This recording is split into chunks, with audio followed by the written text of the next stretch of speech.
berakhirnya sistem tanam paksa yang menyengsarakan rakyat, muncullah satu kebijakan baru dari pemerintah Belanda yang berisi tentang balas budi terhadap bangsa Indonesia.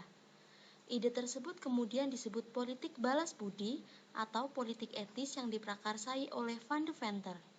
Munculnya politik etis banyak didirikan sekolah-sekolah hingga kaum pribumi mendapat kesempatan bersekolah yang hampir sama dengan bangsa Belanda. Dengan munculnya generasi terpelajar, bangsa Indonesia memiliki dorongan kuat menggalang persatuan untuk melawan kekuasaan Belanda.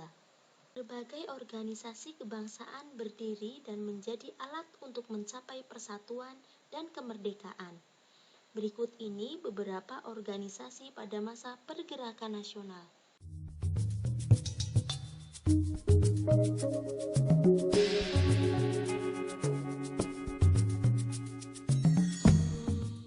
Organisasi Budi Utomo berdiri pada tanggal 20 Mei tahun 1908 di Gedung Stovia, yaitu gedung sekolah kedokteran zaman Belanda.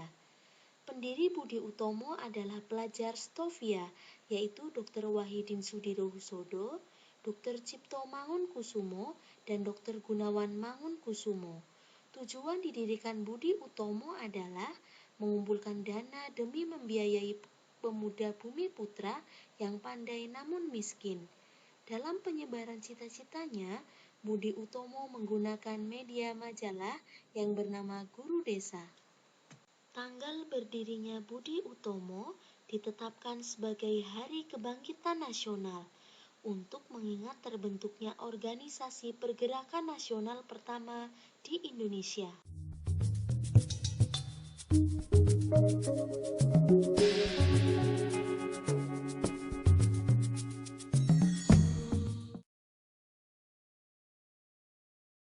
Indise Partai didirikan di Bandung pada tanggal 25 Desember tahun 1912 dengan tujuan mencapai kemerdekaan Indonesia. Tokoh-tokoh pendiri Indise Partai adalah Ki Hajar Dewantoro, Douwes Dekker, dan Dr. Cipto Mangunkusumo. Kalian tahu dikenal dengan sebutan apakah tokoh-tokoh tadi?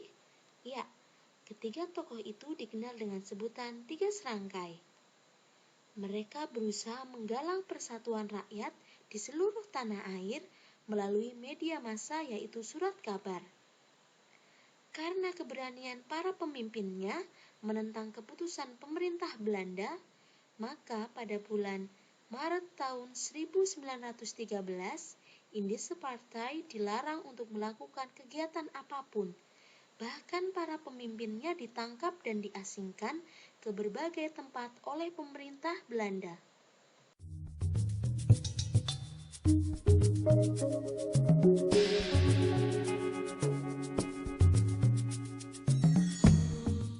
Organisasi Perhimpunan Indonesia didirikan pada tahun 1925 oleh Dr. Andes Muhammad Hatta, Ahmad Subarjo, Nazir Datuk Pamuncak, Dr. Sutomo, dan Ali Sastroamidjojo. Karena perjuangan yang tidak kenal lelah dalam mengenalkan gagasan-gagasannya untuk kemerdekaan Indonesia, para pemimpin Perhimpunan Indonesia ditangkap oleh pemerintah Belanda. Perjuangan Perhimpunan Indonesia telah mempengaruhi organisasi-organisasi kebangsaan di tanah air untuk bersatu yang berujung pada dicetuskannya Sumpah Pemuda.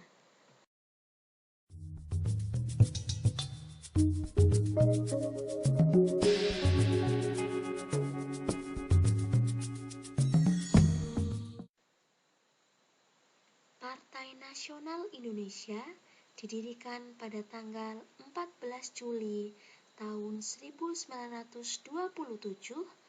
oleh Insinyur Soekarno, Mr. Sartono, Mr. Ali Sastroamidjojo, dan Dr. Cipto Mangunkusumo.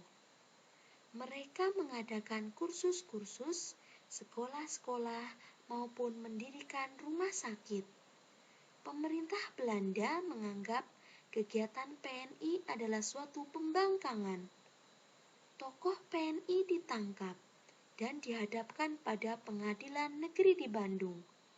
Hasil keputusan sidang di Pengadilan Negeri Bandung menyatakan bahwa PNI sebagai organisasi terlarang. Para pemimpin PNI tidak kehilangan akal. Organisasi baru segera dibentuk untuk melanjutkan perjuangan meraih kemerdekaan.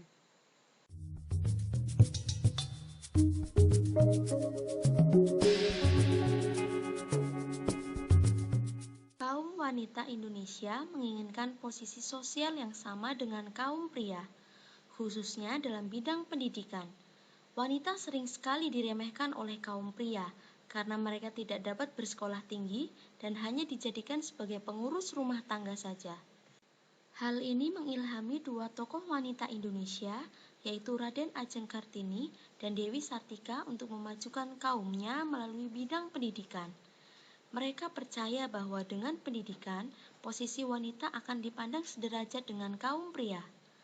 Berkat kepeloporan keduanya, pada awal abad ke-20, banyak berdiri organisasi wanita yang turut memperjuangkan kemerdekaan dan memperbaiki kedudukan kaum wanita. Oleh sebab itu, mengapa kita sering menjumpai kaum wanita banyak mempunyai pekerjaan layaknya seorang laki-laki, seperti menjadi pegawai kantor, kondektur, masinis, supir, tukang becak, dan lain sebagainya. Itu semua berkat kegigihan dan usaha Raden Ajeng Kartini dan Dewi Sartika. Setiap tanggal 21 April, bangsa Indonesia khususnya kaum wanita merayakan Hari Kartini, karena pada tanggal itulah Kartini lahir. Tepatnya pada tanggal 21 April tahun 1879 di Mayong, Kabupaten Jepara, Jawa Tengah. Berbagai organisasi wanita yang berdiri pada awal abad ke-20 antara lain Aisyah pada tahun 1914, Putri Merdika pada tahun 1912, Wanita Utomo pada tahun 1920, Wanita Katolik pada tahun 1920, Istri Sedar pada tahun 1930, dan Istri Indonesia pada tahun 1932.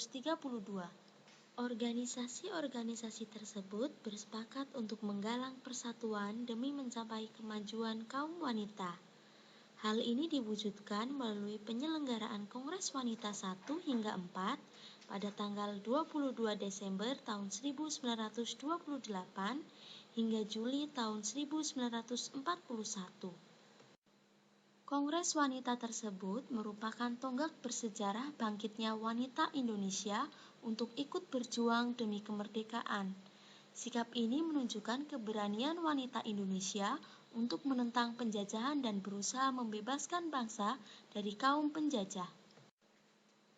Oleh karena itu, tanggal 22 Desember sebagai tanggal dimulainya Kongres Wanita pertama diabadikan sebagai Hari Ibu. Hari Ibu tersebut untuk memperingati besarnya jasa-jasa wanita, terutama kaum ibu dalam kehidupan keluarga maupun negara.